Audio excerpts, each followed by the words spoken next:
Module 23, short reports. One of the important things to remember about business writing is that reports are not always necessary. Frequently, the information can be considered or exchanged in emails, letters, or memos. So you want to consider carefully when you should write a report. You want to use them only when it's needed, and choose only the information that the reader needs to make a decision. Frequently in business, people are not looking for extremely long reports. If those are requested, that will be the case. They'll frequently be requested, and you'll be asked to write something much longer. But short reports are something, you want to pay attention to the situation, not overdo it. Consider when you should send these, when you should write them, and whether or not the information needs to be communicated in report format. If the information is particularly complex or detailed, reports can be a good form to use. There are different types of short reports, and in terms of what kind of pattern of organization to use, you should work with the reader's expectations. Consider your organizational culture, consider the context or situation, and what are they asking for, or what is needed for the situation. Frequently, reports, depending on your organization, are informative or closure reports, which basically just summarize completed work or research, and you're not really asking for any kind of action. It's just to report the work that's been done. Other types of reports include feasibility reports, when you're evaluating different alternatives in order to make a recommendation. So you're kind of judging, okay, what's possible here? What can we do? Where can we go with this? If you're not familiar with the term feasibility, I have a link here to the definition. Again, feasible has to do with whether it's capable of being done. And so that feasibility report is really speculative often. It's looking to see what kind of action can be taken. The third kind of report that our module talks about is justification. And this is when you're actually making a recommendation or asking for something, such as a purchase or a change in policy. And each of these different types of reports have different patterns of organization which best suit their purposes. So informative or closure reports, as I mentioned, they summarize completed research or they summarize completed work. They are not looking to recommend anything. They're just telling the reader what's been completed. And so frequently your audience is pretty neutral. There's no need to kind of beat around the bush. And so organization for these kinds of reports is frankly just straightforward. An introduction, which talks about the project, gives an overview, a chronological account of how things were solved or what was completed, and then a conclusion which may have gestures towards future actions or considerations, but frequently doesn't really provide any kind of other recommendation. A feasibility report, on the other hand, is looking to evaluate several alternatives and choose one to recommend. And so the organization is then much more persuasive. You're looking to, in the introduction, explain the decision that is to be made, talk specifically about the alternatives, and this may be affected by other types of organizational structures, which we'll talk about in a moment. Explain the criteria for the decision making, and so these are really key. This is a part of the purpose, and then the preview, which frequently we find in introductions of any business documents. And then, not uncommon here, to actually give your recommendation right up front. Although notice that I have a little stars here to point out that that's not always the case. Sometimes if you think that your recommendation may be unpopular, you want to delay that recommendation until after they've read the evidence, which is based on the same notion that our persuasive problem-solving organization was based on, is that you don't want the reader to overreact immediately. You want them to be convinced by the evidence and the explanation before they get the, refusal or specific recommendation or request, so that they've already had to read your explanation before they make a decision or have a kind of specific reaction. So only put the recommendation up front if it's one that's not going to raise too many objections, or the audience isn't going to be too resistant to it. So again, purpose and preview in the introduction, details in the body. That's the place where you'll evaluate each alternative that's possible and feasible, and you can organize differently depending on your audience. If you feel that the choice depends on the weight given to each criteria, then you want to organize by the criteria themselves. So this may be like, cost, time, manpower, that kind of thing. But if there's a clear alternative that you want to emphasize, frequently you would organize by the specific alternatives or choices. And so I'll talk a little bit when we get to compare contrast about that kind of structure. It's similar to compare contrast in that it's a difference between alternating between different options under one heading or criteria, or evaluating each option and going through the list of criteria. So it's kind of a mental game that you have to think about how best to organize the information. And then of course, in your conclusion, you're going to go ahead and make sure to either repeat or introduce your final recommendation for which alternative you've chosen as feasible is the best. Justification reports. This is the kind of report that we're really trying to write in our assignment. It makes a specific recommendation and persuades with proof and reasoning. And so these are often written, again, for a specific request. You want to consider whether your audience is going to be resistant to your request when you choose your organization. And in the case that the recommendation is an easy one for them to accept, you can be much more direct. Give your introduction. Again, here we go with our preview and purpose. What are you asking for? That's our purpose.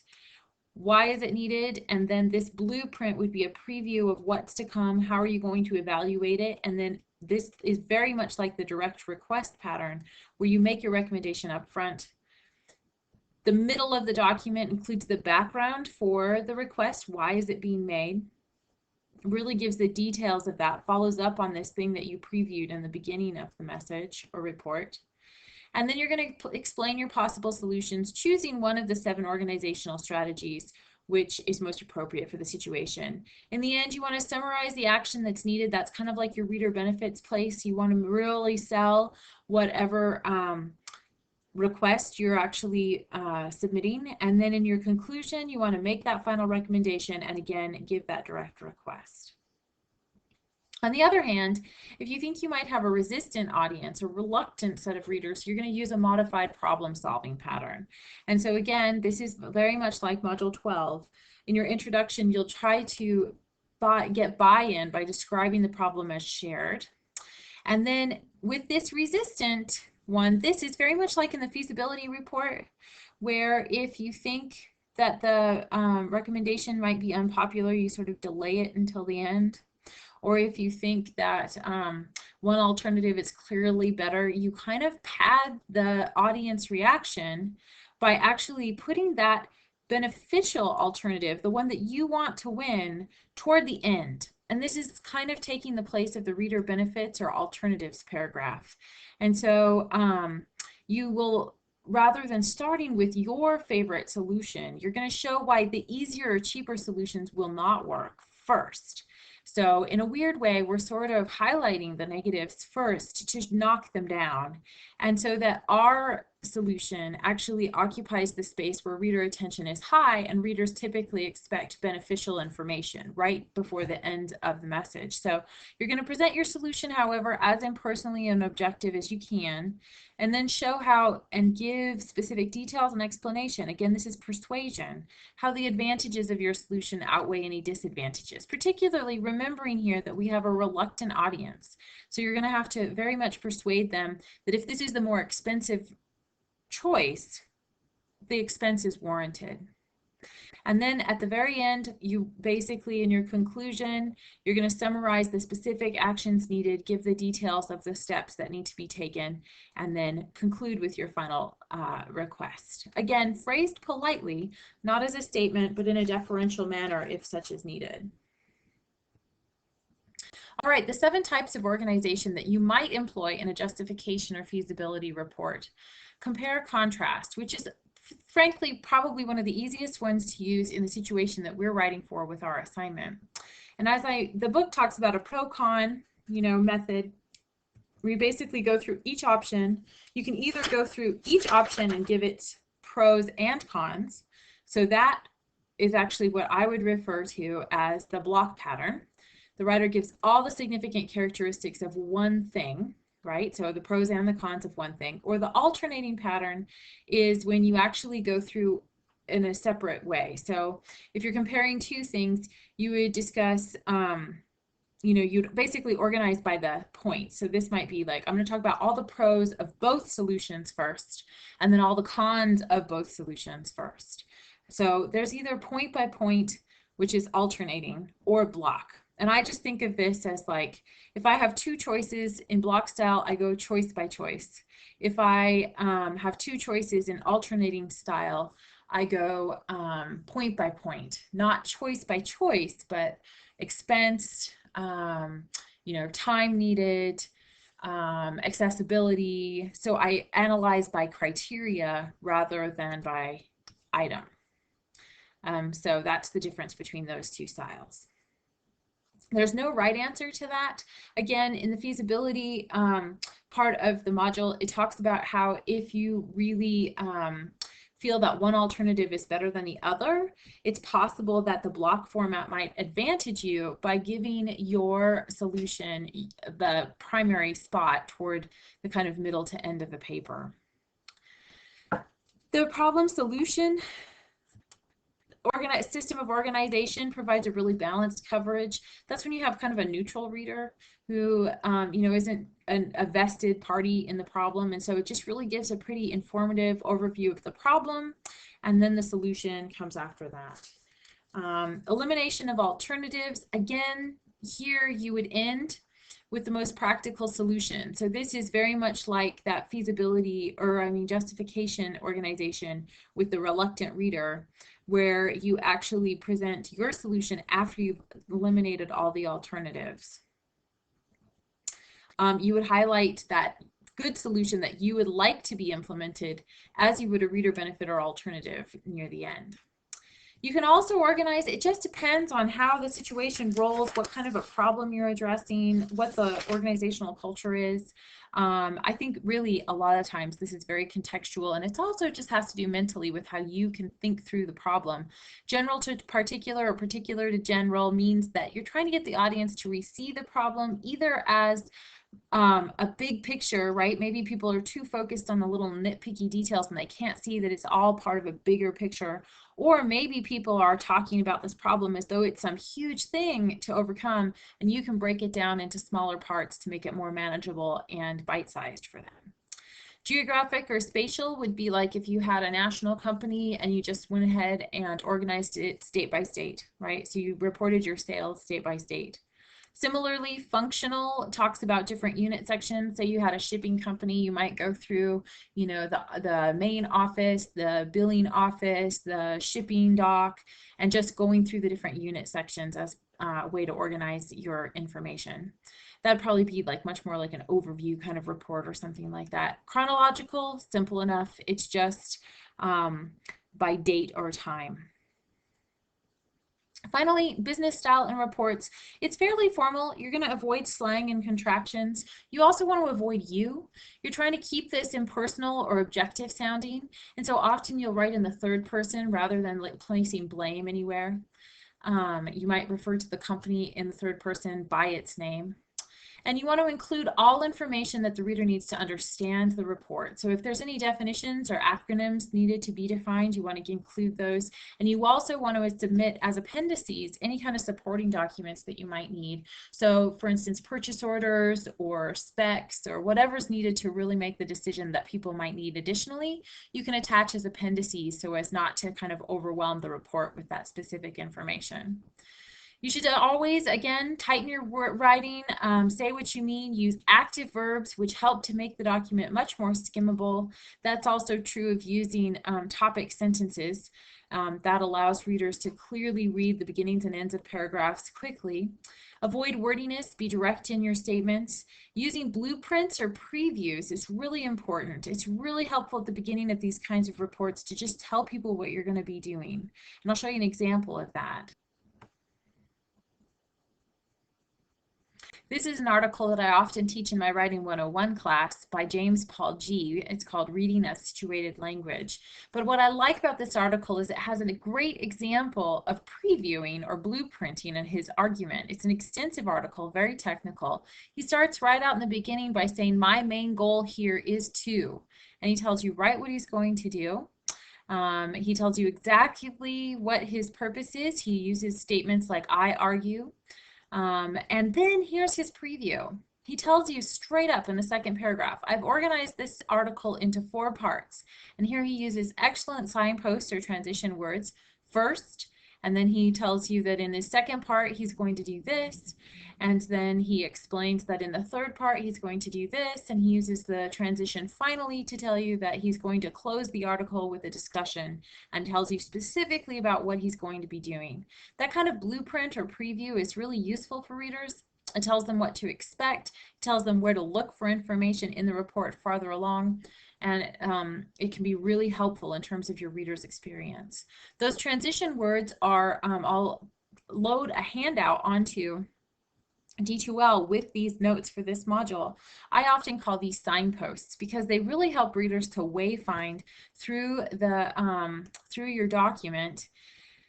Frequently, this is what students often leave out of their writing. It's the thing that's missing when people are actually asking for writing to be smoother or wanting more flow in their writing.